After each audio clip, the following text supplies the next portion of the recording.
If you've ever wondered what true horror tastes like, the flavor that coats the back of your throat and lingers long after the screams have faded, let me take you to a place most dare not even whisper about: the Old Millbrook Slaughterhouse. Locals call it the Bleeding Barn, and for good reason. Beneath rusted hooks and rotting beams, this place has been marinating in misery for nearly a century. Stories seep from its stone walls like rancid blood, of butchered animals, missing workers, and shadows that move where no living thing should lurk. Tonight, on Scary Moo, we're not just telling ghost stories. We're summoning them. And what happened in those cold, echoing chambers, still haunts us, even as I speak these words. Something followed us home, and it wants you to listen.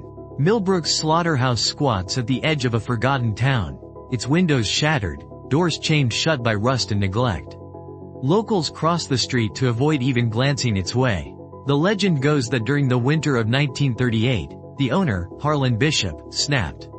Driven mad by grief after his daughter vanished amid the cattle pens, he locked the workers inside and vanished. When the sheriff pried the gates open days later, they found only blood, hoofprints, and the echo of screams. No bodies, only the empty hooks swaying, as if something unseen brushed past.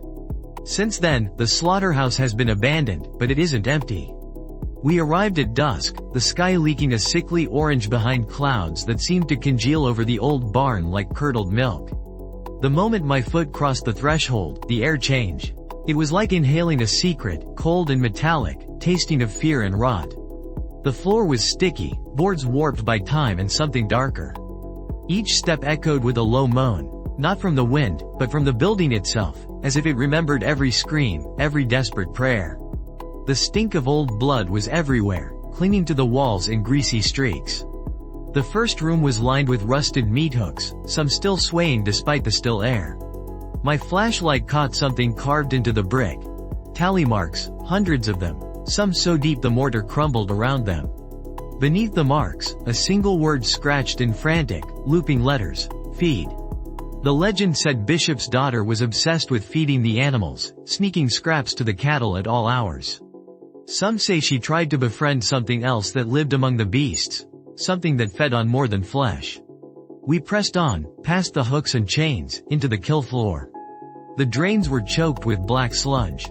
The silence was so thick it felt like drowning. Then, a low sound, a wet, gurgling whisper, rose from the darkness.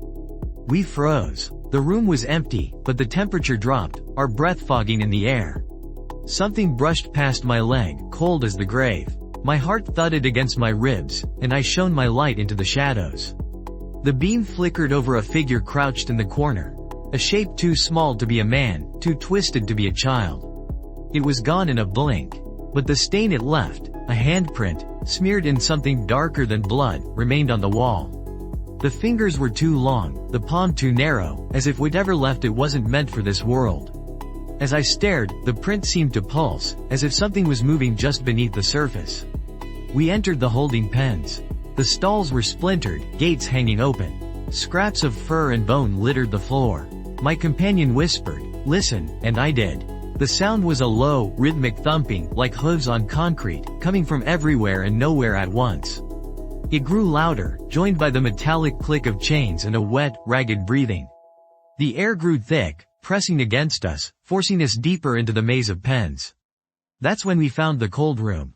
The door was swollen shut, but as we pushed, it groaned open, exhaling a blast of fetid air. Inside, the walls were covered in names. Every worker who vanished, every missing animal, every child who wandered too close and never returned.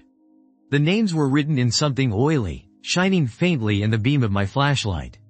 Some were fresh. In the center of the room stood a table, its surface gouged and stained. On it, a set of butcher's tools laid out in a pattern that made no sense, unless you looked closely. Then you saw. They formed a crude, misshapen pentagram. The center was empty, as if waiting for something, or someone, to complete the ritual. A sudden chill swept through the room. The door slammed shut behind us. The temperature plummeted. Breathless, we heard footsteps, soft, dragging, growing closer. A whisper crawled around us, sliding into our ears. "Feed us." The lights flickered. Something scraped against the wall. In the darkness, we felt a presence press against us, cold hands brushing our skin, invisible mouths breathing at our necks. We broke for the exit, stumbling through the maze, chased by the sound of hooves and laughter, high-pitched, childlike, bubbling with madness. The laughter followed us, echoing off the walls, growing louder as we ran. At the threshold, I dared to look back. In the doorway, framed by the sickly light, stood a figure, small, misshapen, eyes shining with hunger. It raised a hand, too long, too thin, and gestured for us to return. The door slammed shut, and the laughter died away. We made it out, gasping for breath, hearts pounding. But the horror didn't end when we left the bleeding barn. That night, as I tried to sleep, I heard it. The sound of hooves, slow and deliberate, pacing outside my window. The air in my room turned cold, the stench of old blood rising around me. A shadow moved in the corner, where no shadow should be. I closed my eyes, but the laughter, soft, childlike, echoed in my ears. In the days that followed, things grew worse. Mirrors fogged without reason, and in the condensation, handprints appeared, too long, too thin. I found scraps of fur on my floor. At night, the whisper returned, "Feed us." My dreams were filled with the kill floor, the hooks, the tally marks. Sometimes, I woke to find fresh scratches on the walls, the word, "feed," etched in trembling lines. My companion fared no better. He called, voice shaking, saying something was watching him from the darkness, leaving hoofprints in the dust by his bed. He tried to leave offerings, meat, milk, even coins, but every morning, they were gone, replaced by oily stains and the stench of decay. Desperate, we sought answers.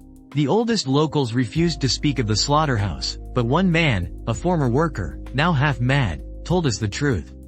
He said the thing in the bleeding barn is no ghost. It's a hunger, a curse born from suffering and fed by fear. Every soul that enters adds to its power. Every act of violence, every whisper of terror, is another meal. And if you leave before it's satisfied, it follows. It waits. It watches. It's here now. I feel it behind me, a cold breath on my neck. The walls creak with its weight. Sometimes, I see it in the corner of my eye. A flicker of movement, a shadow where none should be. The laughter returns, never quite gone. The hunger is patient. It will wait as long as it takes. So, if you ever feel a chill in the air, or hear the slow, steady clop of hooves in the darkness, remember. Some doors, once opened, can never be closed. The bleeding barn is empty now, but its hunger walks the world. It followed us home, and it's always looking for its next meal. If you dare to listen to more tales from the edge of the unknown, subscribe to Scary Moo. But beware, some stories are hungry, and they might just find you. Sleep tight, if you can.